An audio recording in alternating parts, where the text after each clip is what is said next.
안녕하세요. 그녀의 북살롱 미셸입니다.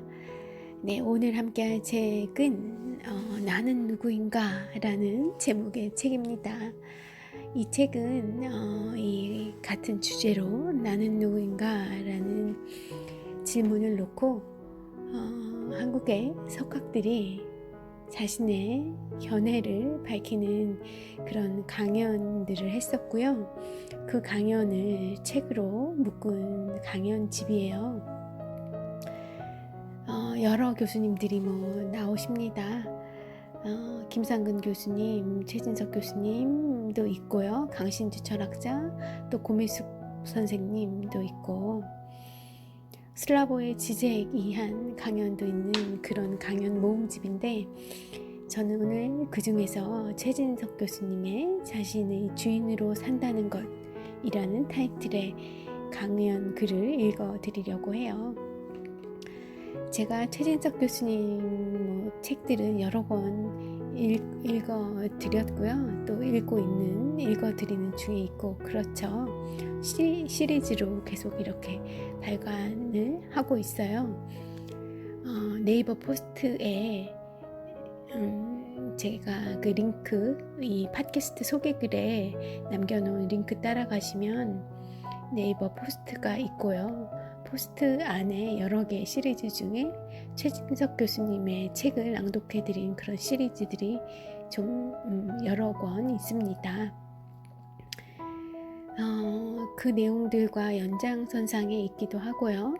딱 이 자신의 주인으로 산다는 것을 1시간여 정도의 분량으로 응축해서 말씀드릴 수 있는 글이 바로 오늘 읽어드릴 이 글이 아닌가 싶은데요.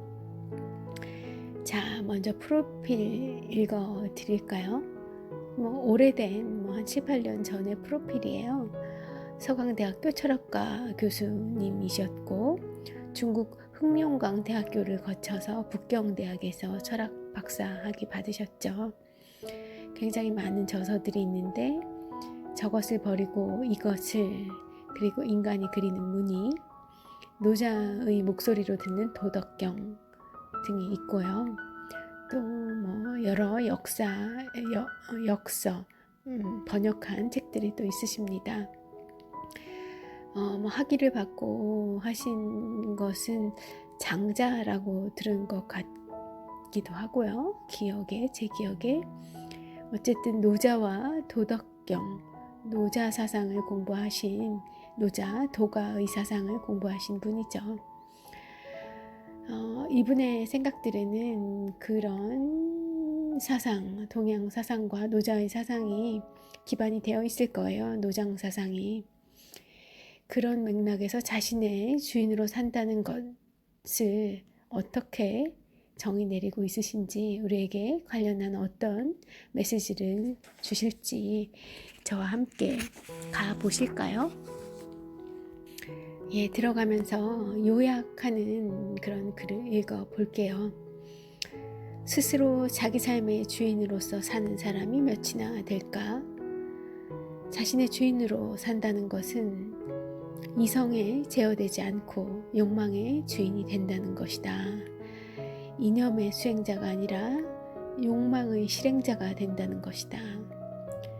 다른 사람의 말을 수용하는 것이 아니라 나의 말을 하려는 사람이다. 그러니까 다른 사람의 말이 아니라 나의 말을 표현하려고 하는 사람이고, 그것을 살아내려고 하는 사람이고, 자, 삶의 궁극적인 동력은 결국 나를 표현함에 있어야 한다.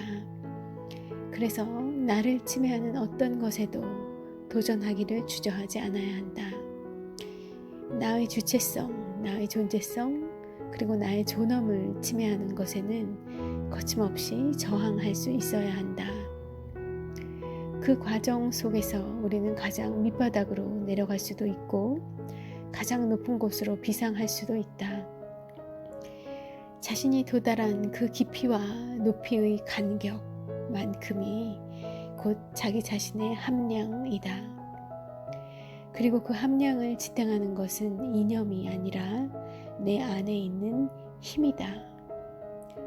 이처럼 개개인의 내적 자발성에서 나온 힘으로 이루어지지 않은 그런 사회는 무너질 수밖에 없다.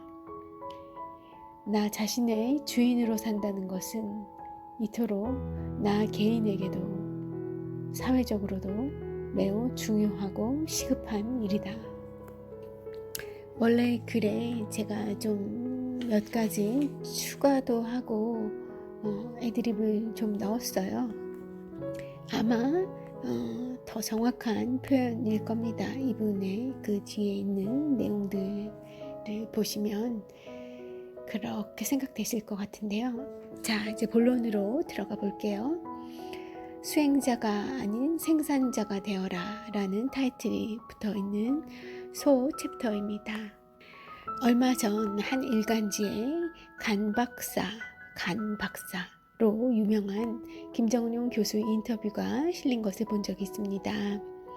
못된 친구들 덕에 가끔 음주를 하다 보니 건강에 관한 기사에 관심이 많을 수밖에 없는 저인데요. 이 간 박사님의 인터뷰 기사를 유심히 살펴보다가 그동안 알지 못했던 새로운 사실을 알게 되었어요.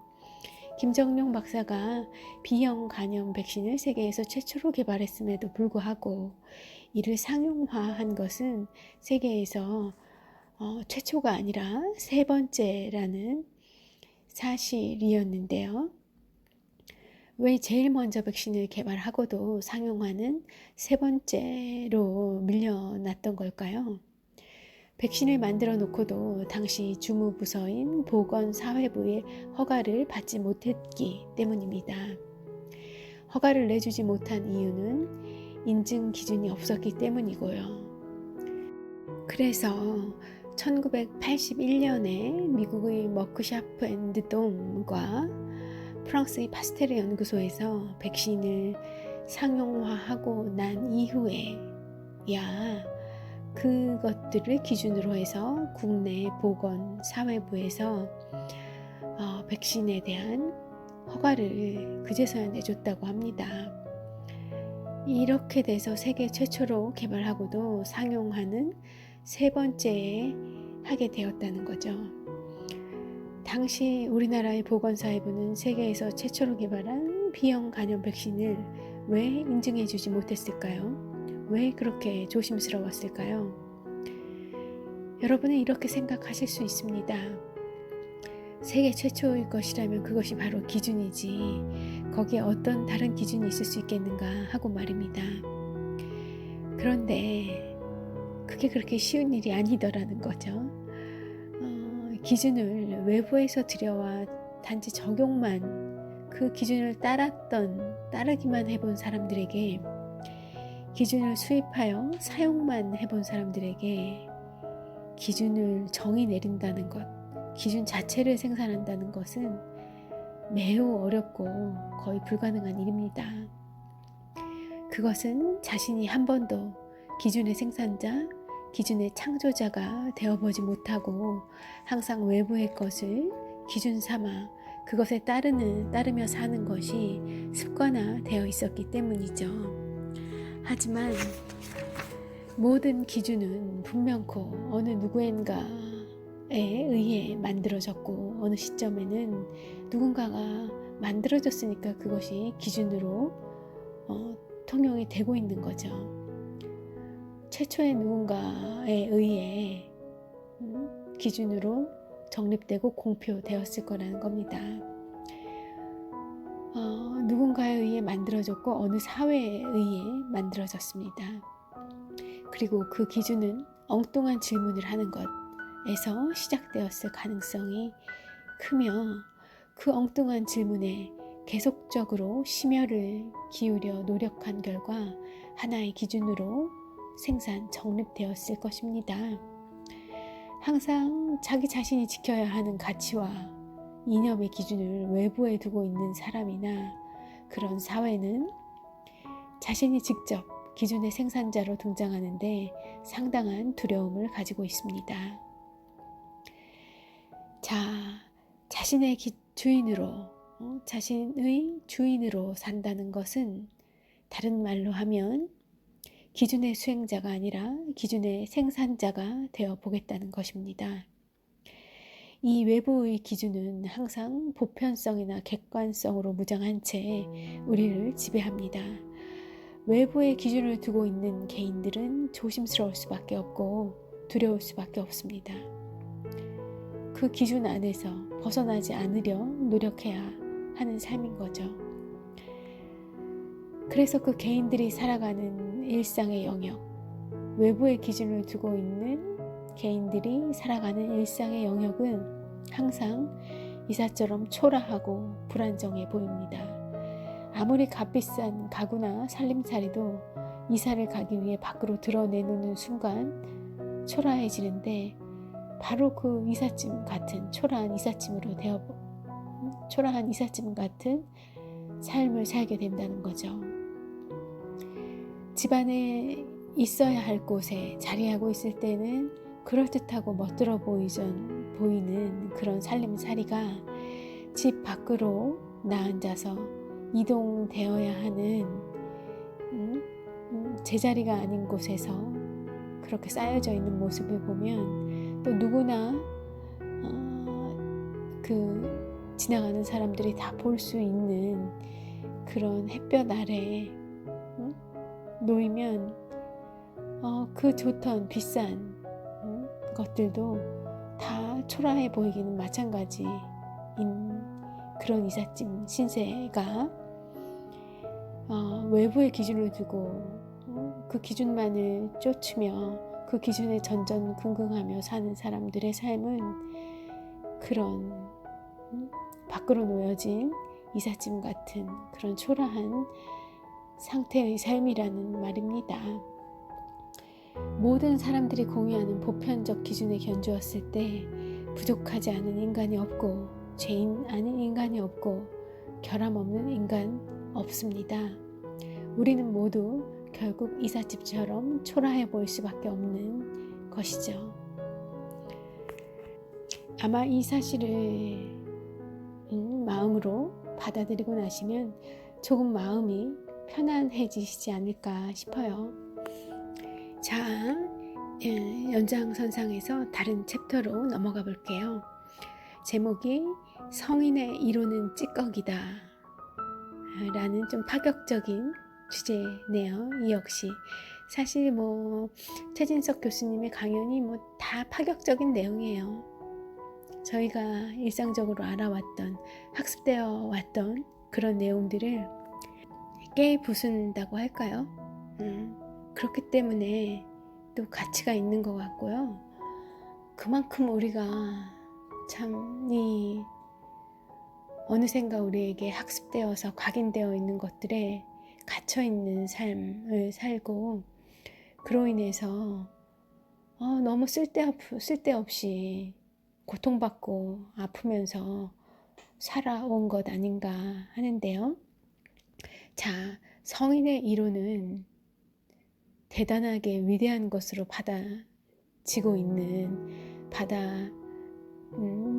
드려야 한다고 학습된 우리에게 성인의 이론은 찌꺼기다 라고 외치시는 이 최진석 교수님의 두 번째 챕터로 넘어가 볼게요.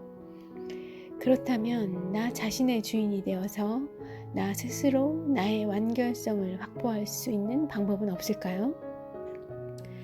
철학자 중 스스로 보편적 이념을 밟고 서서 자기 자신의 주인으로 사는 것에 대해 가장 깊은 관심을 기울였고, 그것에 대해 월등한 성취를 이룬 두 철학자를 꼽으라고 한다면 단연코 저는 서양의 니체와 동양의 장자를 꼽습니다.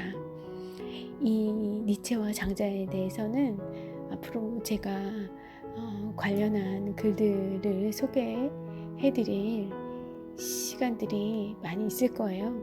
오늘 아니라 오늘 이후에 그런 시간들을 제가 많이 가지려고 합니다. 여러분도 잘 아시다시피 장자는 중국 고대의 철학자입니다. 그의 저서 장자의 천도편이라는 한 부분에 보면 윤편이라는 이름을 가진 수레바퀴를 깎는 사람의 이야기가 나오는데요. 어느 날 제나라 환공이 책을 읽고 있는데 대청마루 아래에서 수레바퀴를 만들고 있던 윤편이 망치와 끈을 내려놓고는 환공에게 물었습니다. 이렇게 질문을 던진 거예요. 대왕께서는 무슨 책을 읽고 계십니까? 그러니까 대왕이 답하기를 성인의 말씀이니라 라고 하셨어요. 그러니 윤편이 다시 묻습니다. 그 성인이 지금 살아 있습니까? 라고 물어요. 그랬더니 대왕이 이미 돌아가셨네 라고 하십니다. 다시 윤편은 그렇다면 대왕께서 지금 읽고 계신 책은 성인들이 남긴 찌꺼기일 뿐입니다 라고 해버린 거예요. 그러자 환공이 벌컥 화를 내며 이렇게 이야기합니다. 내가 지금 한 말에 대해 합당한 설명을 한다면 목숨을 유지하겠지만 그렇지 못할 시에는 죽음을 면치 못할 것이니라. 이렇게 화를 냈죠. 그러자 윤편이 이렇게 이야기를 했다고 합니다. 대왕님, 저는 평생 수레바퀴 깎는 일을 해왔습니다. 수레바퀴 깎을 때 조금 느슨하게 깎으면 바퀴축이 헐렁해서 쓸모가 없어지고요. 조금 빡빡하게 깎으면 바퀴축이 들어가지 않아 쓸 수가 없습니다. 그런데 이렇게 더도 덜도 아니게 적당히 깎는 것은 내 손에서 벌어지는 일이고 내 손에서 나온 감각이 맞추는 것이지 말로 할 수 있는 일이 아닙니다. 그것을 어떻게 말로 전할 수 있겠습니까? 그래서 저는 내 아들한테도 이를 전해주지 못해 지금 이 나이가 되도록 수레바퀴를 깎고 있는 것입니다. 라고 윤편이 답한 거예요. 자, 환공이 윤편을 어떻게 했을까요? 네, 환공은 윤편을 죽이지 않았습니다. 이 수레바퀴 만드는 장인 윤편은 왜 성인들의 말씀이 찌꺼기라고 했을까요? 왜 장자는 그렇게 표현했을까요? 이 세계에 진정으로 존재하는 것은 사건인가요? 이론인가요? 바로 사건이죠. 존재하는 것은 이론이 아니라 이 세계에 리얼하게 존재하는 것은 발생하는 것은 바로 현재 현존하는 것은 바로 사건입니다. 이론은 모두 사건을 정리해 놓은 기록, 그것과 관련된 기록에 불과합니다. 그렇다면 사건은 정지해 있나요? 움직이나요? 사건은 움직입니다. 사건의 기록인 이론은 반대로 정지해 있습니다. 우리가 실제로 접촉하는 것은 바로 움직이는 사건인 거죠. 우리가 생존하는 공간, 우리의 지혜가 발휘되는 공간은 사건의 세계이지 이론의 세계가 아닙니다. 이론은 하나의 사건을 정리해 놓은 것이고 우리가 그 이론을 공부하는 까닭은 다음에 일어날 사건은 무엇인지 그리고 그 사건에 부합되는 이론은 어떤 것일지를 예측할 수 있는 힘을 갖기 위해서입니다. 그러므로 윤편의 이야기는 우리가 진리라고 여기며 읽고 있는 것은 그것이 생산되는 그 순간까지만 진리였을 뿐, 그 순간이 지나고 나면 이후에는 찌꺼기에 불과할 뿐이라는 것입니다. 이론은 그 순간이 지난 뒤에도 마치 효용성이 있는 것 같은 착각을 갖게 합니다. 하지만 그것은 조백, 즉 술 찌꺼기와 같습니다. 술 찌꺼기에도 술 기운은 남아 있어요. 그래서 그 술 기운을 진짜 술로 착각하게 만들죠. 다시 말해 윤편이 환공에게 가하는 일침은 지식의 구조물로 되어 있는 이념에 빠져 있는 당신은, 그것을 읽고 있는 당신은 성인들이 남긴 찌꺼기에 빠져 있는 것과 마찬가지라는 이야기입니다.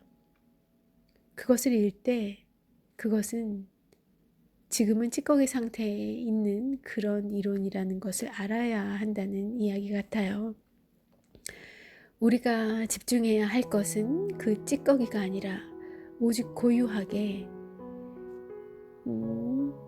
그런 알을 가지고 오직 고유하게 자기 자신에게 맞춰져 있는 손끝에서 나오는 감각의 완성도, 즉 수레바퀴를 느슨하지도 빡빡하지도 않게 가장 정교하게 깎을 수 있도록 하는 힘, 기술 이라는, 또 그 행위라는 의미로 생각돼요. 그런 알을 가지고 자신이 고유하게 어떤 깨달음을 얻고, 그 깨달음에서 어떤 실천의 의지와 실천하는 행동, 이런 것에 집중해야 한다는 거죠.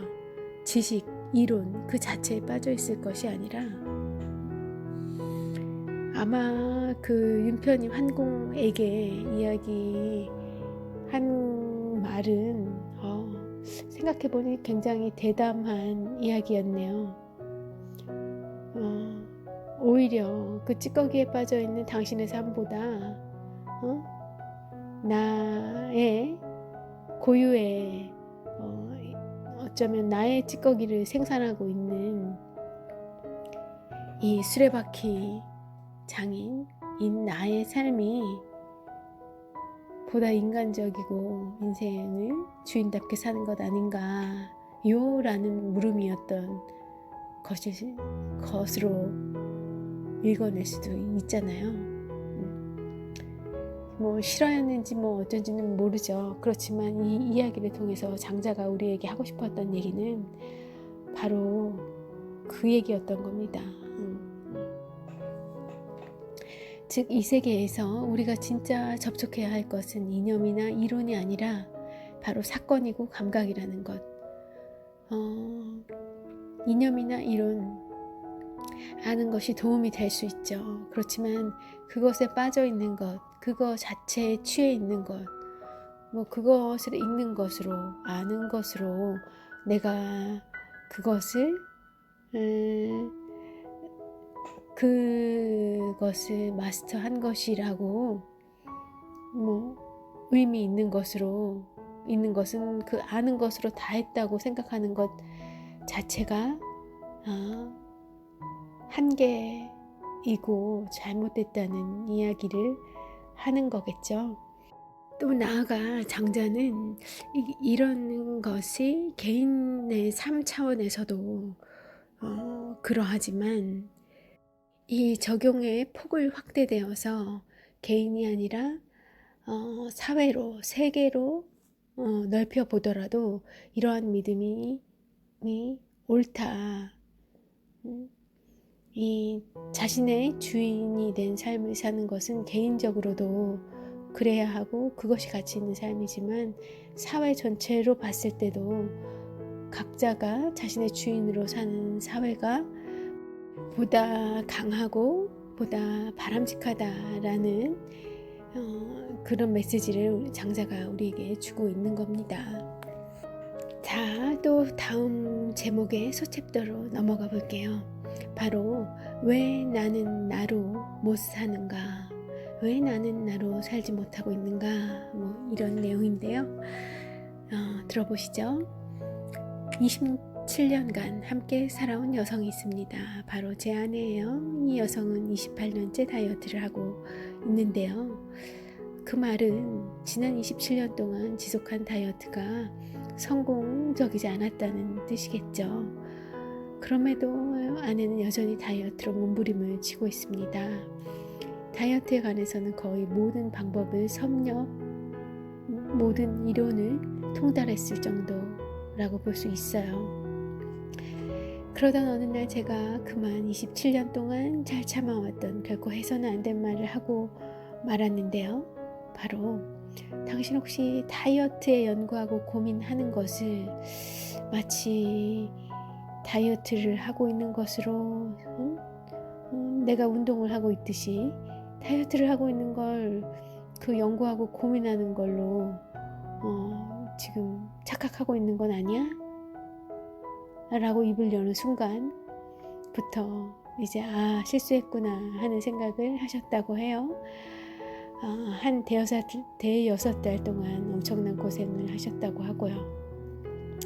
그런데 우리는 이런 선생님의 아내와 같은 경험을 종종 한다는 거죠.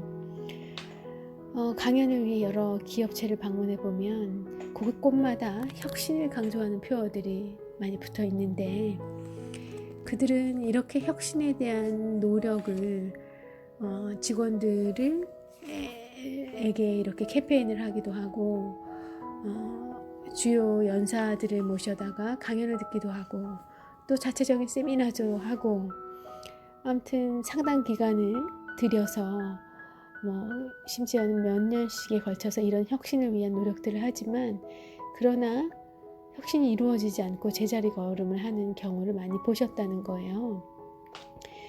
혁신에 대해 토론하고 혁신의 이론을 접하는 것, 단순히 이런 스터디하고 공부하는 것으로 그것에 마치 내가 혁신을 위한 실제적인 액션 행위를 한 것으로 오해하고 착각에 빠져 있는 것 아니냐, 척하고 있는 것 아니냐 하는 질문을 던지는 거죠. 성인의 글을 읽으면서 마치 스스로 성인이 된 것 같은, 스스로 성인이 되려는 노력을 하고 있는 노력에 을 다 한 것과 같은 그런 생각에 빠지는 것과 일맥상통한다는 거죠. 또 나아가 성인의 말 속에 담긴 기준을 자기가 그저 따르기만 함으로써 성인이 될 수 있다고 착각하는 것도 같은 맥락이라고 지적을 하세요. 어떠한 성찰 없이 자신의 깊은 숙고, 그리고 자신의 취사 선택 없이, 그리고 자신이 뭔가 그것에 더하거나 빼거나 이런 것 없이 그냥 성인이 한 말이니까 그대로 받아들이고 외우고 어떤 의문이나 질문 없이 자기가 소화시키지 않고 그저 따르기만 하는 것, 그것도 그냥 그 책만 보는 것, 성인의 생각이 담긴 책을 읽으면서 행동하지 않는 것과 마찬가지로 무비판적으로 그것을 행위만 하는 것도 옳지 않다고 지적을 하세요. 이런 것들이 이 소챕터의 제목인 나를 나로 살지 못하게 하는 그런 이유이고 행태라는 거죠. 좀 더 들어볼게요. 하지만 성인의 말씀은 모두가 성인이 경험한 사건, 그의 사건의 결과물일 뿐입니다. 우리가 혁신을 이야기하는 목적은 혁신을 하기 위해서입니다. 다시 말해 혁신이라는 사건을 담당하는 그 주인공이 되는 것이죠. 실제로 치열하게 혁신을 해나가야 된다는 거예요. 치열하겠죠. 괴롭겠죠. 고통이 있을 거고요. 쉽지 않을 길이지만, 그럼으로써 내가 나로 살 수 있다는 그런 말씀이십니다. 그러니까 다이어트에 대해 연구하고 고민하는 것이 스스로 직접 다이어트라는 사건의 참여자, 다이어트라는 사건의 행위자로 이어져야 한다는 얘기인 거예요. 그리고 제가 조금 더 첨언을 하자면 여기저기 나와 있는 그 다이어트 지식들 중에서 나에게 가장 맞는 것, 그리고 나에게는 또 이런 또 못된 습관들이 있으니까 이런 거는 이러기보다는 이렇게 하는 것이 좋겠다. 아, 이것은 나에게는 맞지 않겠다. 나는 저건 절대 지키지 못할 것 같으니까 이건 아닌 것 같아. 이런 자기 스타일로 자기의 그 여과 장치를 거쳐서 자기만의 그런 이제 방법을 찾고 그것을 독하게 일상에서 실현해 갈 수 있어야 그게 내가 나로 존재하는 것, 내가 나로 살아가는 삶이라는 거죠. 이 다이어트라는 얘기를 또 예제를 드니까 쉽게 이해가 되는 것 같아요. 그렇지만 또 저는 여기에 한 가지를 더 하고 싶어요.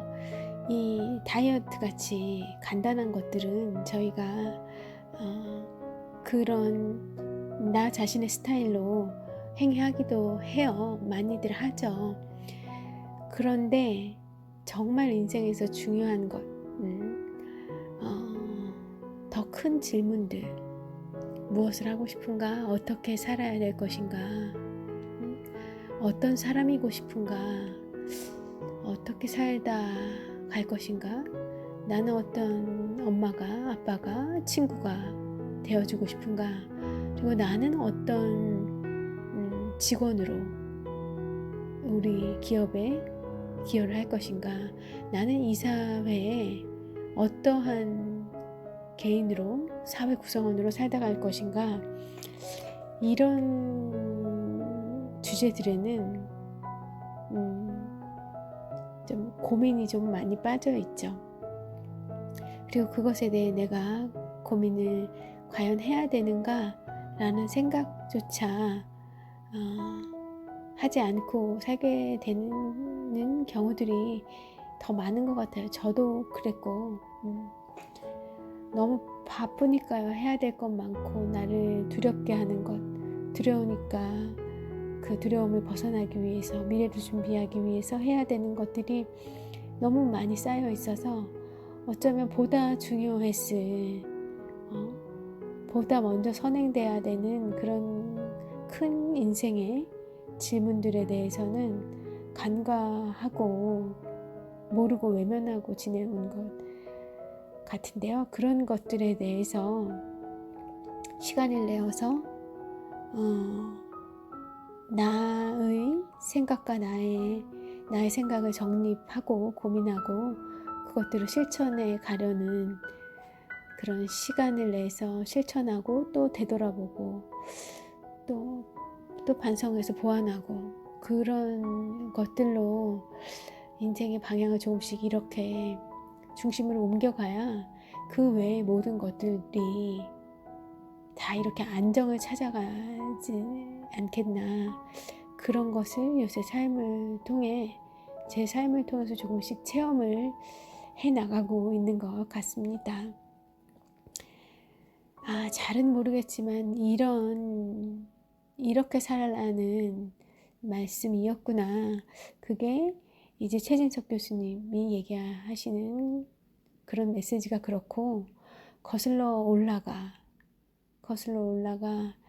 2000몇백 년 전에 장자의 노자의 삶에 그들이 우리에게 깨우쳐주고자 했던 메시지도 그거였구나. 소크라테스가 2500여 년 전에 그의 삶으로 직접 우리에게 보여주었던 그의 삶과 죽음, 그런 것들이 그런 위대한 인생의 진리였구나. 그런 생각들을 하고 있습니다. 다시 책으로 돌아가서 왜 우리는 알고 있으면서 그 아는 것으로부터 나의 사건을 추동하지 못할까요? 사건을 구성하고 있는 세상은 관념이 아니라 일상의 세계입니다. 일상의 세계에는 우리가 아닌 나가 있습니다. 남과 우리라는 걸로 이 남과 꼭 같아야 된다, 튀면 안 된다, 생각이 좀 다르면 안 된다 하는 우리를 억압해 왔던, 우리를 교육시켜 왔던 그런 것으로부터 벗어나야 비로소 나로 살 수 있다는 그런 얘기예요. 우리는 보편적 이념으로 나아가는 데는 목숨을 걸면서 왜 정작 중요한, 소중한 내가 직접 살고 있는 이 일상을 관리하는 데는 소홀합니다. 왜 우리로 사는 데는 적극적이면서 나로 사는 데는 소홀할까요? 왜 우리가 모두가 공유하는 그 다이어트 이론에는, 그 담론에는 적극적으로 참여하면서 왜 그것을 나의 사건으로 만들고 이루어내는 데는 힘이 없고 자꾸 지는 것일까요? 이는 사건을 담당할 주체로서의 이론이 없는 것이 아니라 그것을 담당하고 실현해낼 주체로서의 힘이 없기 때문입니다. 이것을 저는 주체력이라고 말하고 싶습니다. 자신의 주인으로 산다는 것은 우리가 공유하는 보편적 이념에 잘 알고 그것에 해박하고 그 보편적 이념을 소유하는 것이 아니라 나만의 고유한 활동성을 가지고 있느냐 없느냐, 그것입니다. 나만의 고유한 힘, 나만의 고유한 욕망을 정면으로 마주할 수 있는지, 그것을 유지할 수 있는지, 여러 주변의 그 압력으로부터, 방해 공작으로부터 그것을 지켜낼 수 있는지, 그리고 그것을 사건으로 발동시킬 수 있는지가 자신의 주인으로 살 수 있느냐 없느냐를 결정합니다. 네, 사족은 필요 없을 것 같고요. 이해를 돕기 위해 중간에 제가 애드립을 좀 넣었습니다. 철학자 함석헌 선생은 자기로부터의 혁명을 이야기합니다. 우리나라는 세계 어디에 내놓아도 강력한 인상을 줄 만한 학생운동의 역사를 가지고 있습니다. 당시 학생운동을 주도하던 사람들은 모두 정의와 도덕으로 무장되어 있었죠. 그렇다면 그들이 졸업했을 때 사회로 진출한 그 학생들의 숫자만큼 우리 사회에는 정의와 도덕의 양이 증가했을까요? 정의와 도덕의 질이 높아졌을까요? 함석헌 선생의 관점에서는 그렇지 않다는 것입니다. 그 이유는 혁명을 하는 개별자들이 혁명되지 않은 채 혁명을 하고 있기 때문이라는 것입니다. 혁명이라는 모든 사람이 공감하는 이념을 수행만 했지 혁명가가 혁명되지 않았다는 것이죠. 이념을 수행만 했지 본인 스스로가 진짜 참된 혁명이 되지 않은 상태였다는 거죠. 그래서 함석헌 선생은 자기로부터의 혁명이라는 따끔한 교훈을 만들어냅니다.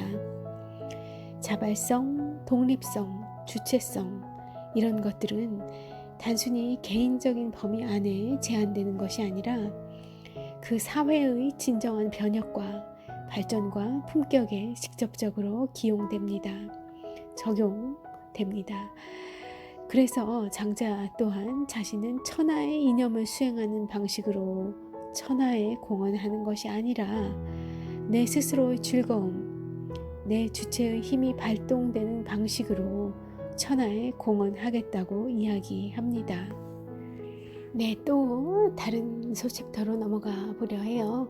자유를 위해 경계에 서라 라는 제목입니다. 모든 이념은 하나의 가치에 집중되어 있고 하나의 가치를 믿게 하고 하나의 가치를 수행하게 합니다. 이념이라는 것은 이 하나의 가치, 하나의 이념 속에다 우리 활발하게 운동하는 이 개별자들을 가두고 제한하려 합니다. 그게 바로 이념의 속성이고 본질이라는 거예요. 이 보편적 이념을 뚫고 일어나 그것으로부터 벗어나 려는 자발적 생명력을 가지려는 사람은 자기 자신을 어느 한쪽에 서게 하지 않고 그 이념에서 제안하는 그 한쪽의 가치에 서게 하지 않고 운동의 경계적인 상황에 그대로 맡겨둡니다. 자기 자신을 그 운동의 경계적인 상황에 유지시킨다는 거예요. 어느 한쪽으로 넘어가지 않게 하고 경계에 서 있는 나 자신의 내적 활동성은 욕망이라고 밖에 표현할 길이 없습니다. 우리가 일반적으로 알고 있는 이성은 비율을 따지고 계산을 하는 역할을 하죠. 그리고 집단을 관리합니다. 이런 집단을 관리하는 보편적 이념에서 이탈해서 독립적으로 존재하는 개별적 주체들은 다 운동을 하고 있습니다. 이렇게 경계에 서서 욕망의 활동성에 자기 자신을 맡길 때 사람은 비로소 강해질 수 있습니다. 그리고 이런 보편적인 것으로부터 이탈해서 그런 경계에 서 있는 사람들에 의해 사실 인류 문명이 발전해 왔죠. 스티브 잡스가 그렇고 베토벤이 그렇고 좀 더 멀리 가자면 미켈란젤로가 그렇고요. 소크라테스가 그렇고요. 그런 이 당시의 시대와 사회에 보편적으로 받아들여지던 그런 것에 머물러 있던 사람들이 아니라 독립해서 이탈해서 그 경계에 서서 미래를 위한 어떤 창조적인 사고와 한 걸음을 내딛었던 그런 사람들이 있어서 오늘의 우리가 있는 거고 인류의 문명이 현재와 같이 진화를 해온 것이죠. 찰스 다윈, 니체, 에디슨 등등등등 우리가 역사적으로 기억하고 있는 모든 사람들은 다 그랬어요. 그런 대단한 역사와 족적을 남길 그런 위인으로 살다 가려는 욕망이 없다 하더라도 자신을 자신의 인생으로 주체적으로 사는 스타일, 그런 태도는 여전히 매우 유효합니다. 저는 그것을 그렇게 선택할 수 있는 그런 하나의 스타일, 태도라고 표현을 했지만 최진석 교수님은 그건 선택의 문제가 아니라고 말씀을 하세요. 인간이면 숙명적으로 반드시 그렇게 해야만 한다. 그렇지 않으면 인간이겠는가 라고까지 생각을 하시는 것 같고요. 조금 더 완화해서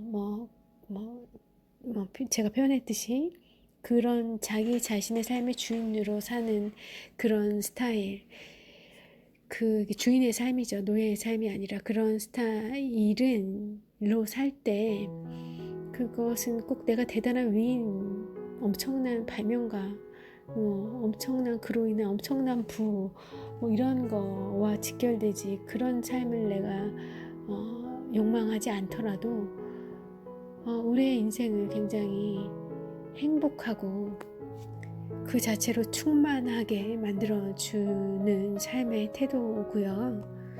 그리고 되게 이 안정감을 가져다 주는 삶의 양식이고 그런 삶의 양식이 보다 더 중요한 것, 이 표피적인 것에 이 가려져서 안 보이시던 보다 본질적인 것, 진정으로 의미 있는 것에 이 짧은 인생을 집중할 수 있게 해주는 그런 삶의 스타일 양식이라고 저는 이제는 좀 깨닫게 되었습니다. 다시 이 강연으로 돌아가서요. 자, 한쪽에 치우치지 않고 경계를 품은 사람은 그런 사람만이 유연할 수 있습니다. 어느 한쪽의 이념을 선택한 사람은 그 이념에 갇히게 되죠. 그런데 그 선택한 이념의 가치는 일정 상황과 시간 속에 정지해 있습니다. 정지해 있는 이념과 신념, 그런 것들에 갇힌 사람은 같이 경직될 수밖에 없죠. 자기 스스로 가치 기준으로 생산하지 못하고 외부의 이념을 가치 기준으로 삼기 때문에 자신은 항상 왜소한 존재가 되거나 아니면 그 이념을 얼마나 끝까지 잘 지키느냐로 자신의 가치를 결정하게 됩니다. 시작이 잘못되어서 계속 그 방향으로 나아가는 거죠. 우리 주변에 이런 사람들 너무 많은데 자, 한번 떠올려 보세요. 많습니다. 우리는 그 단추를 다시 고쳐 끼워야 되는 시점에 있지 않은가 해요. 언제요? 그렇게 내가 그러고 싶다, 그렇게 해야겠다라는 그 마음이 드는 그 순간이 바로 발심하는 순간이죠. 모든 살아있는 것들이 유연하듯이 경계에 서 있는 사람은 유연합니다. 태풍이 불어와 모든 나무가 휘청거릴 때 움직이지 않는 나무가 하나 있습니다. 바로 죽은 나무입니다. 살아있는 모든 것은 활동하는 것이고, 활동한다는 것은 운동한다는 것이고, 운동한다는 것은 바로 경계에 선다는 것입니다. 다시 강조하면 경계의 중첩이 바로 운동입니다. 이 운동을 내적으로 수용하느냐 아니냐, 그 운동과 자신이 일치하느냐 아니냐에 따라 자기 자신의 주인이 되기도 하고 그렇지 않기도 합니다. 여러분은 여러분이 생산한 기준으로 살아갑니까? 아니면 이미 내 마음속에 학습되어 있는 기준으로 살아갑니까? 내가 언제 기준의 생산자로 등장하느냐에 따라 내가 언제 나로 살 수 있는가가 그 시점이 결정됩니다. 죽고 나서가 될 수도 있는 거겠죠. 평생을 그리하지 못한 상태로 살다가 가버릴 수도 있는 겁니다. 우리는 보통 나 스스로가 윤리적이고 주체적으로 판단한다고 생각하지만 사실은 내 안에 내면화된 보편적 이념을 자기 기준으로 착각하는 경우가 많습니다. 진정한 주체는 세계 운동과 일치하는 주체이며 세계 운동과 일치하는 주체는 경계를 포용하는 주체입니다. 자, 거침없이 나를 표현하라 라는 다음 챕터로 넘어가 볼게요.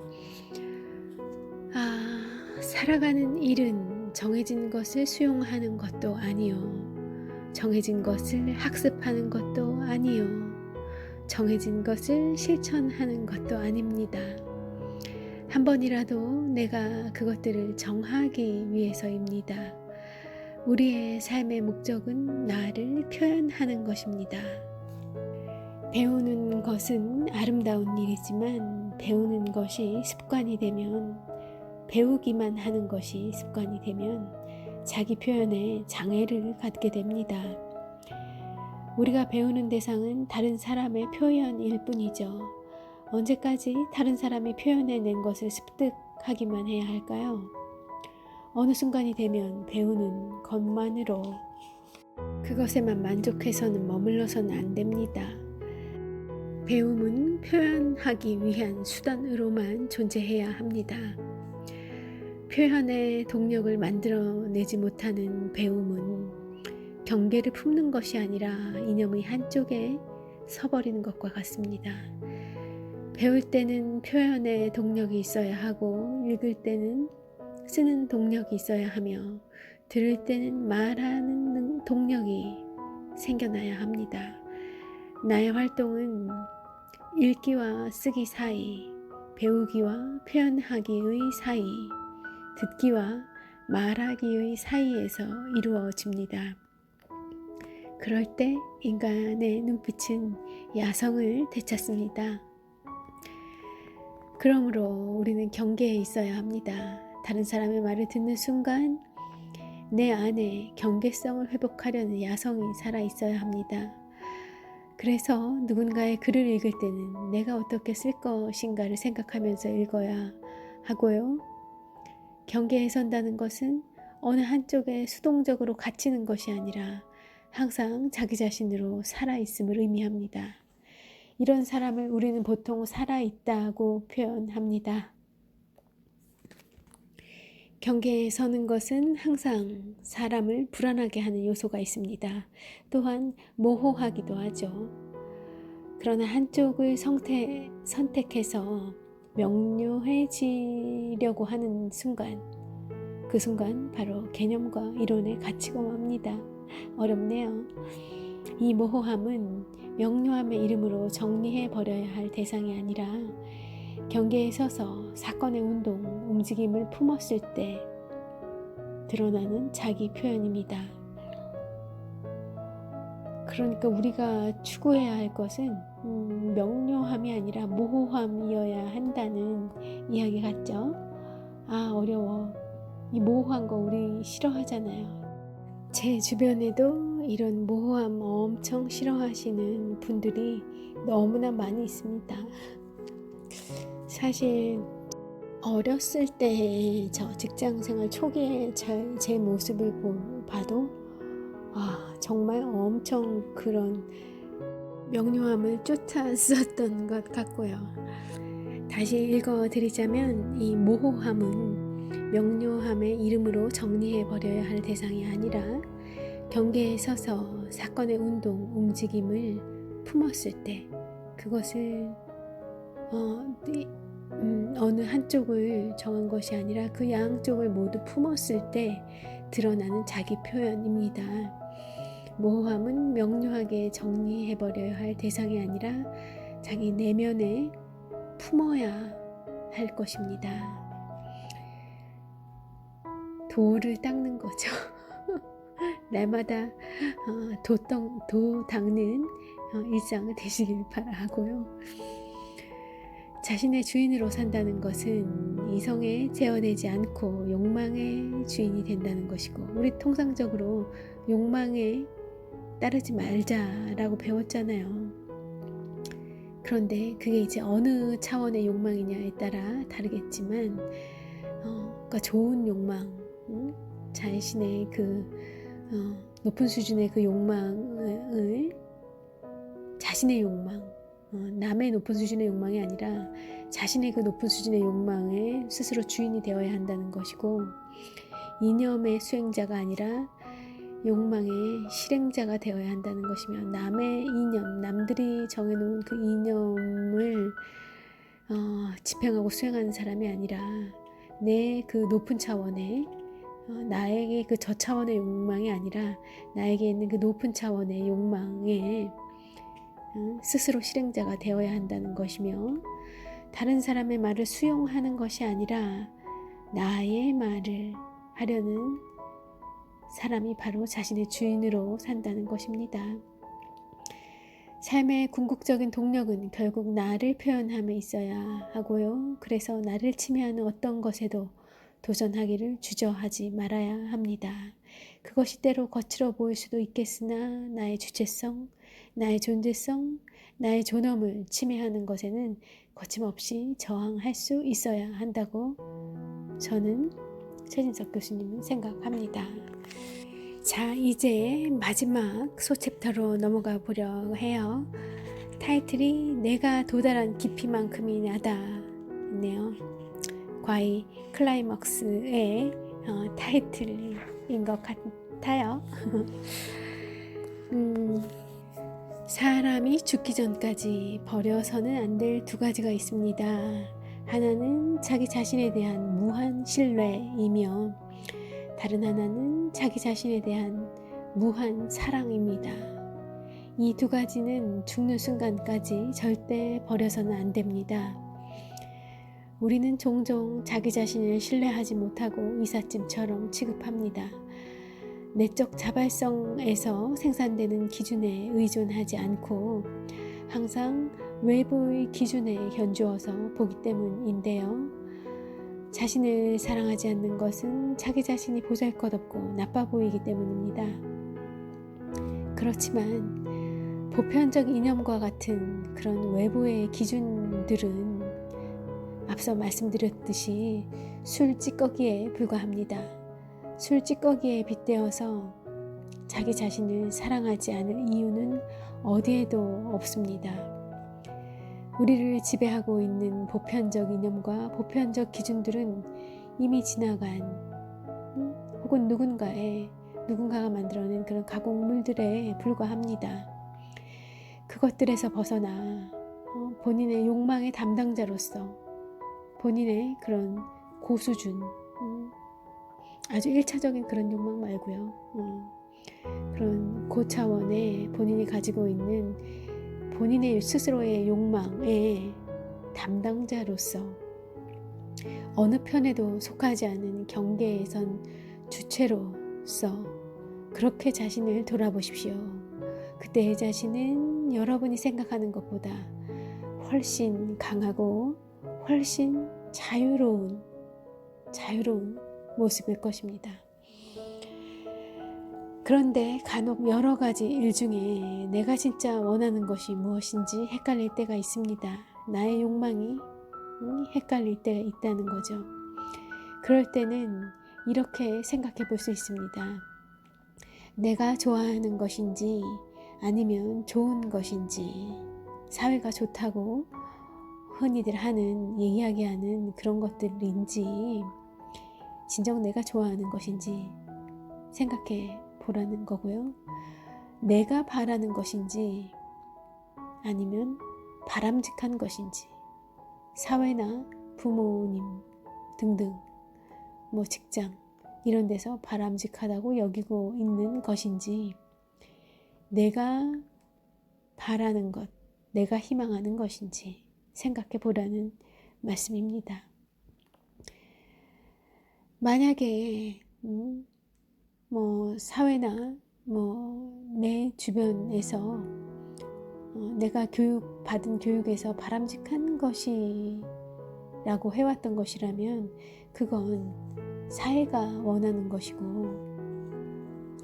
또 그것이 아니라 바로 내 스스로가 바라는 것이라면 그것이 진정으로 자신이 원하는 것이겠죠. 또 내가 여태까지 받아왔던 그런 교육이나 어떤 책임 그런 역할들에 의해 사회가 규정해 놓은 것들에 의해서 해야 하는 것이라고 분류가 된다면, 판단이 된다면 그건 사회가 원하는 것이고, 그것이 하고 싶은 것이라면, 해야 하는 것이 아니라 하고 싶은 것이라면 그것이 바로 자신이 원하는 것일 겁니다. 이렇게 읽어드리고 있는 이 철학적 사유의 세계, 이 세계는 현실과 우리가 살고 있는 현실, 일상과 분리되어서 독립된 나와는 먼 세계가 아닙니다. 이런 철학적 성찰, 생각하는 시간, 생각 숙고하는 삶, 이런 것들을 통해 우리는 충격을 받게 되고, 그럴 때 우리는 그런 충격에 의해서 가장 밑바닥으로 내려갈 수도 있고, 또 가장 높은 곳으로 비상할 수도 있는 거죠. 이 자신이 도달한 그 깊이와 높이의 간격만큼이 곧 자기 자신의 함량입니다. 그만큼의 세계가 내 것이 되는 것입니다. 그만큼의 세계에 살다가 가는 거죠. 그 함량을 지탱하는 것은 이념이 아니라 내 안에 있는 힘이며, 이 힘은 곧 욕망입니다.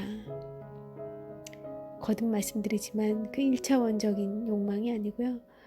2차원, 3차원 그런 나를 자유롭게 하는 높은 차원의 그런 욕망이라는 말씀을 드려요. 이 힘을 가진 주체, 모든 사건의 주인이 되어 이 힘에서부터 출발하는 사람이 바로 자신의 주인이 될 수 있습니다. 그리고 이렇게 존엄한 존재로 새롭게 등장한 나는 존엄한 활동을 하게 되고 윤리적 힘을 가진 주체로 탄생하게 됩니다. 자, 이제 여러분은 스스로가 얼마나 아름다우며 얼마나 가치 있는 존재인지 알 수 있고 또한 얼마나 강하며 얼마나 자유로운 존재인지를 확인할 수 있을 것입니다. 그리고 이를 알고 확인해가는 여정과 그렇게 확인된 결과가 바로 모든 창조적 동력의 주체적인 삶의 출발점이 될 것입니다. 네, 오늘 여기까지 하겠습니다. 예, 좋은 하루 마무리 하시길 바랄게요.